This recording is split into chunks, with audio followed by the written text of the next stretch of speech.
Bueno, buenas noches, ¿cómo andan?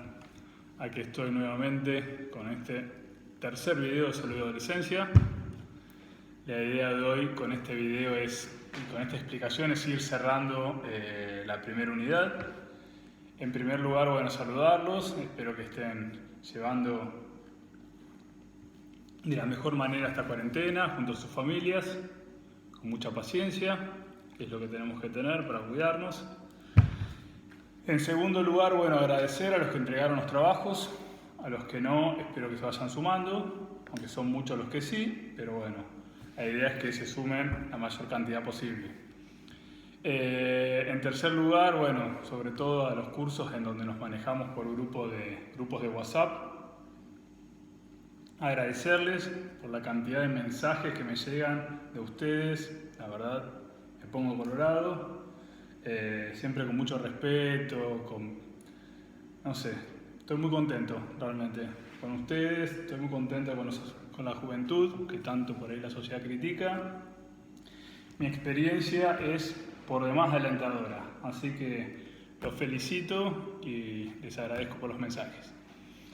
Bueno, vamos a arrancar. La idea de hoy, bueno, primero hacer un repasito.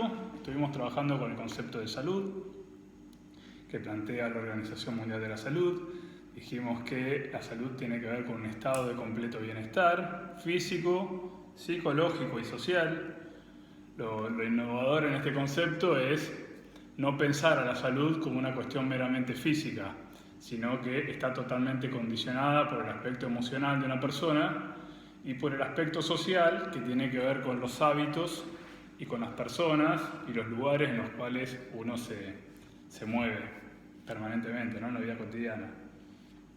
Y cómo esas personas, esos hábitos, esas situaciones sociales condicionan este estado de bienestar. Al igual que nuestra mente, ¿no? De aquí en más no podemos pensar a la salud sino como una fusión entre esas tres cosas. Por otro lado, trabajamos el concepto de noxas, pensando aquellos agentes que de alguna manera pueden romper con este equilibrio. Dijimos que las noxas son los agentes externos o internos al organismo que pueden enfermarnos, desde un virus, como el coronavirus, una bacteria, un golpe, puede ser una noxa mecánica, una situación familiar que uno viva, una situación con un grupo de amigos. Bueno, puede haber noxas, agentes causantes de enfermedades muy diversos. Por otro lado, estuvimos trabajando con el concepto de enfermedades poblacionales. Vimos que es una pandemia, que es una epidemia, que es una endemia.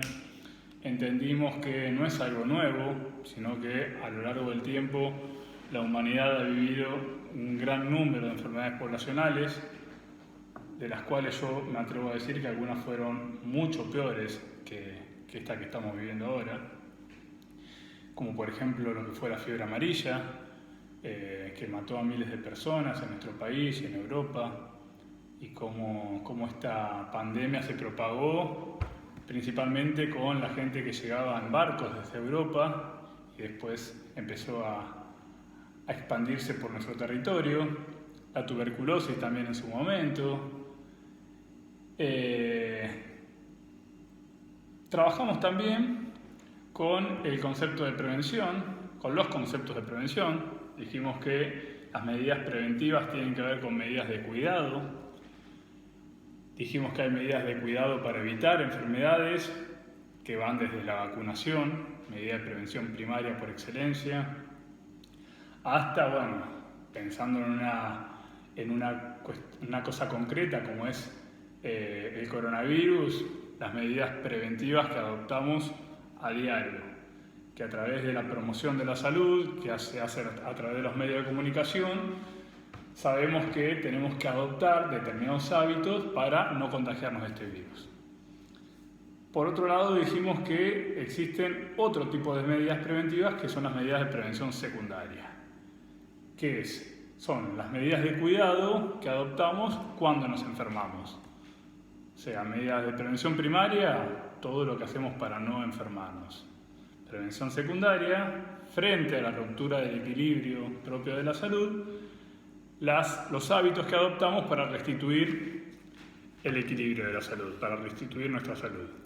Dijimos que cuanto más rápida se hace esta prevención secundaria, más efectiva es. O sea, de repente no es lo mismo tratar una enfermedad cuando empieza el ciclo de esa enfermedad que si esa enfermedad avanza, sobre todo si son enfermedades graves, como dijimos, en el caso del cáncer. Dijimos que hay enfermedades que son crónicas, con las cuales las personas conviven toda la vida, y hay enfermedades que son agudas, que tienen un ciclo y se restituye el equilibrio de la salud. Mate todo el tiempo. Bueno, la idea hoy es explicar un poquito lo que es el sistema de salud en nuestro país, cómo funciona, para que todo el mundo tenga una idea, que si bien lo conocemos, por ahí no lo conocemos de manera tan teórica y tan específica. Cuando pensamos en el sistema de salud tenemos que pensar en dos cosas.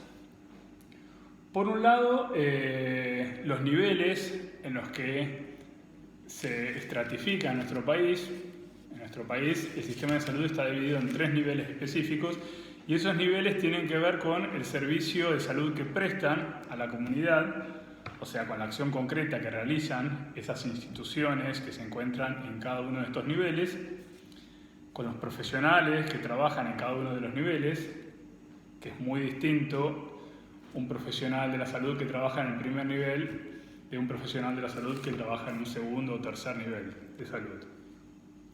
Y por otro lado, más allá de los 3 niveles en los que se divide el sistema de salud argentino, también tenemos que pensar en el tipo de financiación. O sea, por un lado tenemos los niveles que tienen que ver con el servicio que prestan, la función que cumplen en la sociedad, y por otro lado, la financiación que reciben a través de distintos medios de financiamiento. Bueno, vamos por los niveles. En el primer nivel se encuentran las salitas, no sé si se nota ahí, y los centros de salud. Y uno dice, bueno, salitas y centros de salud. Salitas seguramente vieron, ustedes que son de Cañuelas, en Santa Rosa, en Los Pozos, en Máximo Paz. Y de repente uno dice, a ver, ¿qué función cumple una salita? Y uno tiende a creer que una salita es, y para cosas simples, me dicen, para cosas simples, profe, para una emergencia.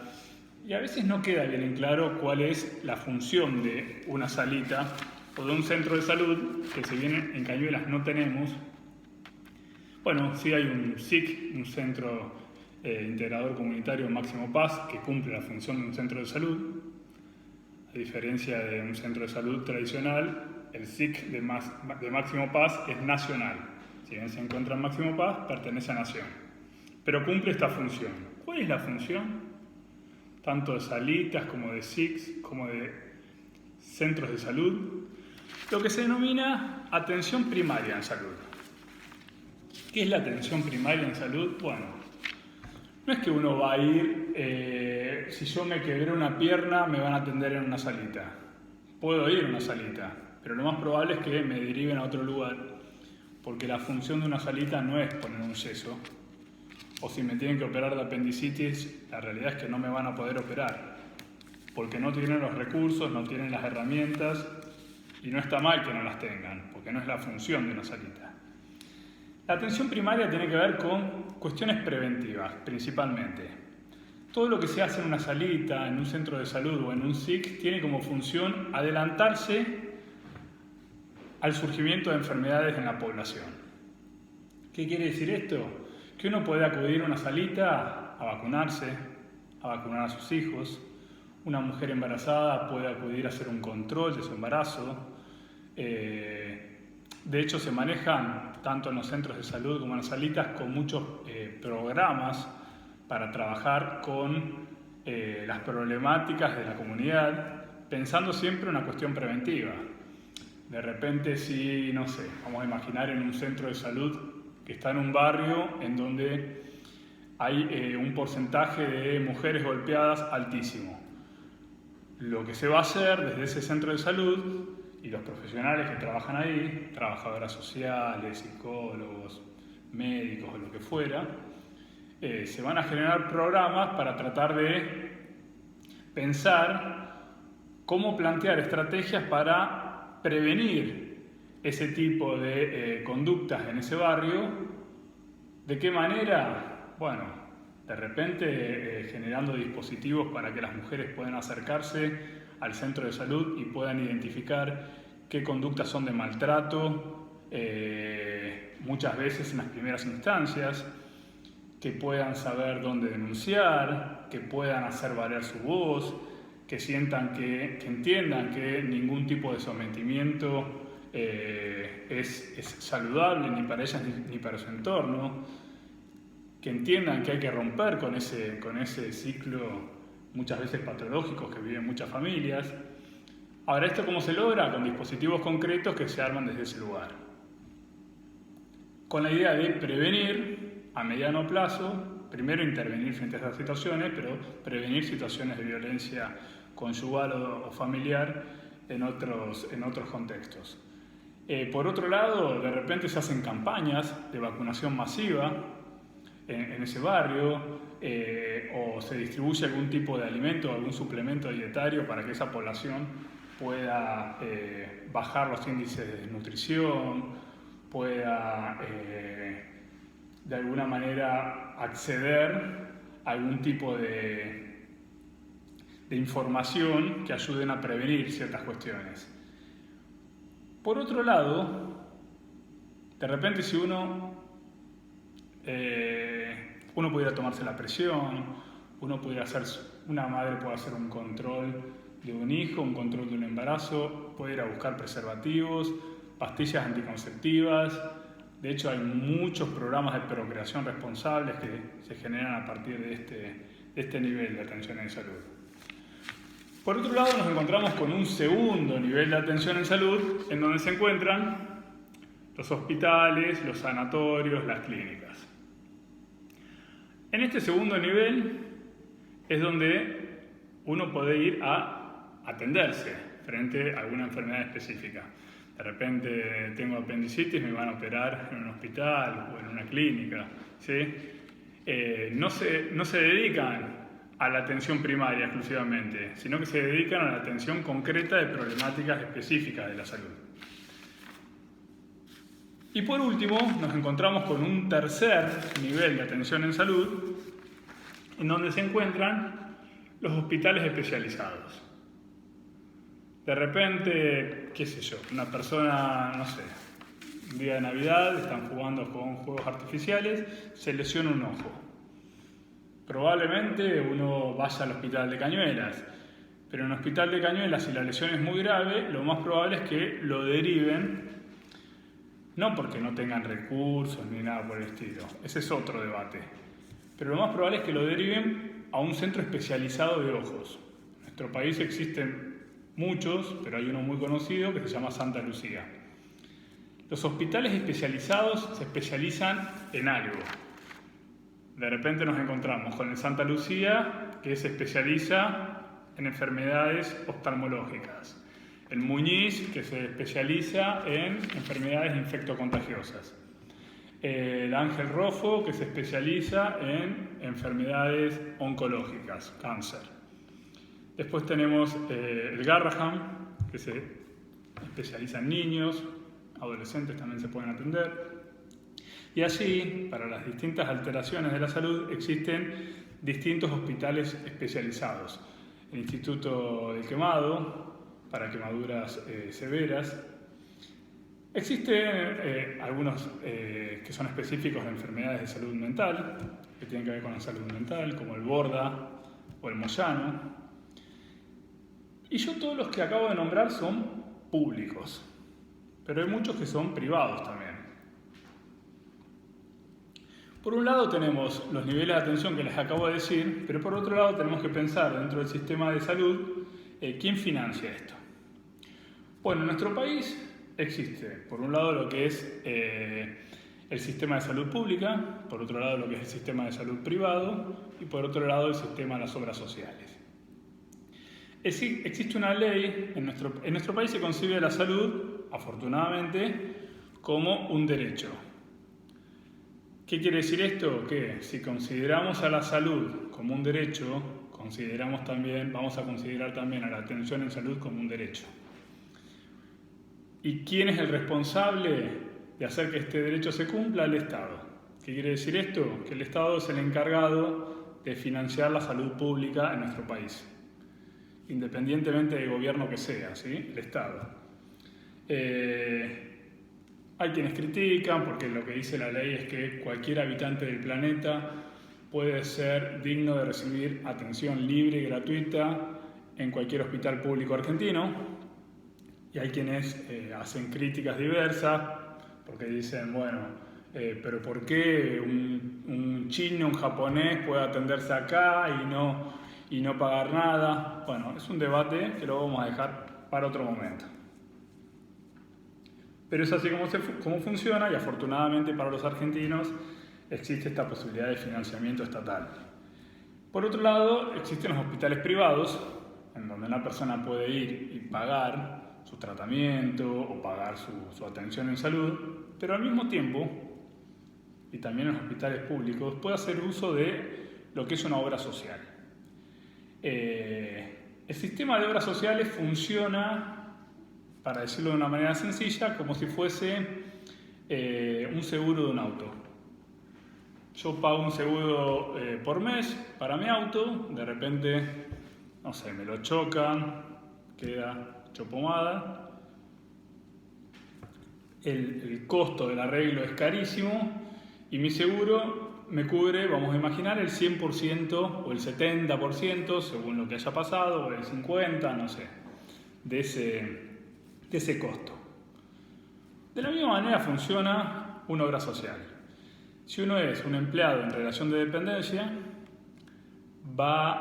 se va a producir un descuento automático del salario que va a ir dirigido a la obra social por mes, y en el caso de que yo necesite algún tipo de atención en salud, esa obra social con la que cuento va a cubrir algún porcentaje, la totalidad o tal vez nada del tratamiento o la atención en salud específica que necesite.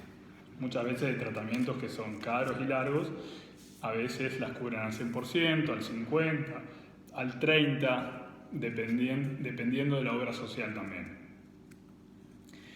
En el caso de una persona que trabaja por su cuenta y quiera tener una obra social, lo más probable es que contrate una prepaga, o sea, que paga de manera voluntaria una obra social que elige, ¿sí? De hecho, un trabajador en relación de dependencia también puede contratarse una prepaga. Nosotros, por ejemplo, los trabajadores estatales, los docentes tenemos IOMA, pero si yo quisiese tener otra obra social, me la podría pagar de manera voluntaria.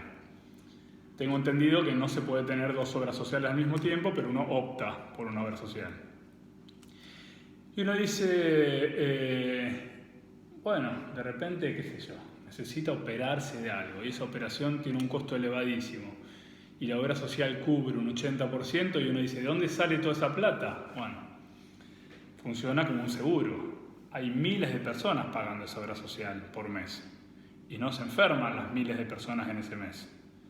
Entonces, todas las personas que se enfermen en ese periodo, las obras sociales van a responder con el respaldo que tienen en función del pago de la totalidad de las personas que tienen esa obra social. Si todo el mundo se enfermase al mismo tiempo, y bueno, la obra social quebraría. Esta es la realidad. Bueno, no lo quiero hacer más largo, porque nos estamos acercando a los 20 minutos, me van a odiar, pero me parecía que esta explicación era necesaria.